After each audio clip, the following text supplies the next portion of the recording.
My family finally wants to come back into my life after seeing the company I built and how successful I have become. Should I let them? Two halves. The same people who never had time for me suddenly couldn't get enough. I ignored the calls, the messages, the sudden pride they had in me. But eventually curiosity got the best of me, so I agreed to meet them. We sat at a fancy restaurant, one I owned, though they didn't know that. My parents smiled like they had always been supportive. Jason kept nodding like he was impressed.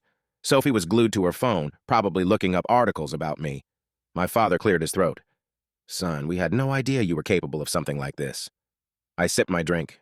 I know. My mother reached for my hand. We're so proud of you. I raised an eyebrow. Since when? A flicker of discomfort crossed her face, but she quickly recovered. Since always, sweetheart, Jason smirked. You should have told us. We could have helped. I almost laughed. They wouldn't have helped. They would have doubted me, told me to get a real job, made me feel small like they always had. Now that I had power, money, and success, they suddenly wanted to act like a family. I wasn't sure if I wanted to let them. You don't have to prove anything to us, my father said. You're one of us.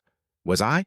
I looked at them, really looked at them, and I realized something. They didn't love me. They loved what I had become, and that wasn't love at all.